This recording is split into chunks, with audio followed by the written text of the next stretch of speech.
I don't know if you've seen many of the government's daily coronavirus news briefings. They're the ones where Boris or someone else from the government stands up with a couple of medical experts and usually makes a statement and answers questions from the press. It happened about 5 o'clock every day. And for the first couple of weeks, I was a pretty avid viewer of them. I would tune in daily. As you can imagine, they're usually pretty sombre and serious affairs. But amidst all that worry and uncertainty, there was one thing that at the time made me smile.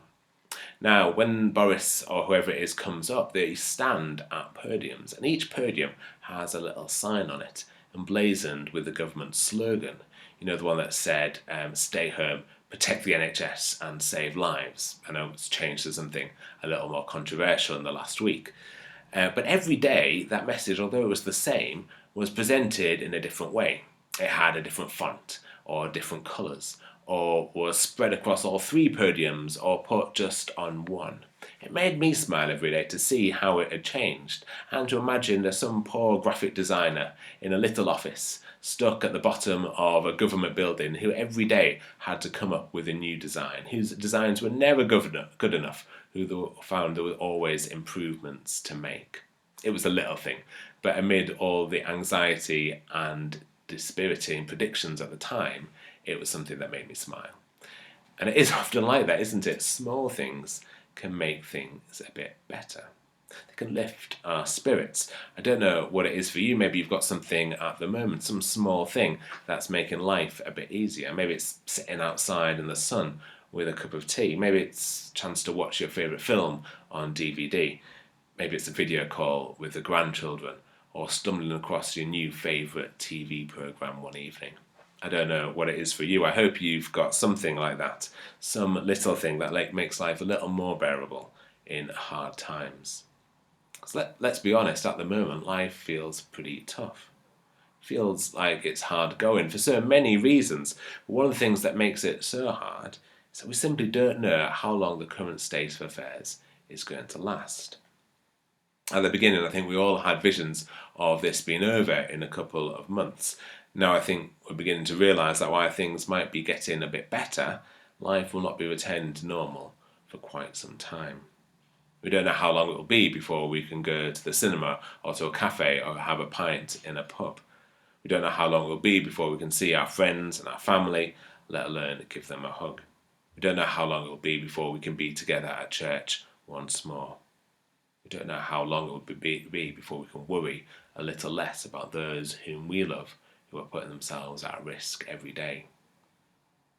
And what's worse, we don't know what life is going to look like when this is all over. I suspect it may be quite different. This is the hardest kind of waiting. It's not like we're just waiting for a bus, or waiting for test results, or even waiting for something bad to be over with. And this kind of waiting feels more like a loss. Like we're losing or have lost something. There is grief and regret, and a great deal of uncertainty mixed in with the waiting. And so we shouldn't kid ourselves, this is not easy. But neither should we imagine that we're the first people to experience a situation like this. Just think about our gospel reading today, for example. In it, Jesus promises the disciples another advocate. He says it's the Spirit of truth, by which he means the Holy Spirit. But why does he call the Holy Spirit an advocate? It's a bit of a strange word, isn't it? Well, an advocate is someone who speaks for you, who stands at your side, who puts your case across. An advocate has your best interests at heart. Here Jesus is saying the Holy Spirit is someone who stands with us in troubled times. In other words, the Holy Spirit is like a firm friend, someone who's got our back. Now, Jesus says the Holy Spirit is another advocate. In other words, Jesus is one as well, which is great, isn't it? How amazing that Jesus and the Holy Spirit are there for us, have our best interests at heart. How amazing that they stand by our side in times of trouble. Except Jesus is about to leave his disciples. Not exactly by choice, mind you. Jesus is speaking on the eve of his death. And so Jesus is saying to his disciples, I'm not going to be with you in the same way that I am now forever. But don't worry, I'm going to send you someone else who's going to have your back. Great news. What a relief to his disciples. I mean, Jesus was brilliant to be with, but if he can't be there, they want the next best thing. They want the person that Jesus is sending, another advocate. Except, well, Jesus is arrested and the advocate does not arrive. Jesus dies and his disciples find themselves alone. Jesus is raised from the dead and yet there is no Holy Spirit. Jesus ascends into heaven, and what does he tell his disciples to go and do? Go back to the city and wait. You can just imagine them saying, well, yes, Jesus, we've been waiting for quite a while, actually. You made that great promise to us. When are we going to see it pay off? After Jesus promises the Holy Spirit, there is a lot of waiting ahead for his disciples.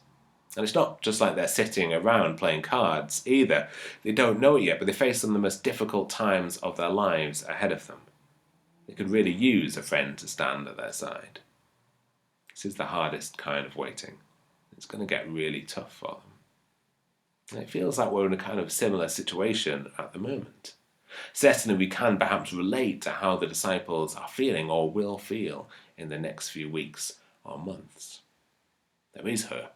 There is the promise of a better day to come. We just don't know when that's going to come around or really how we're going to get there. Waiting is hard. Seeing around us trouble and strife and loss is hard.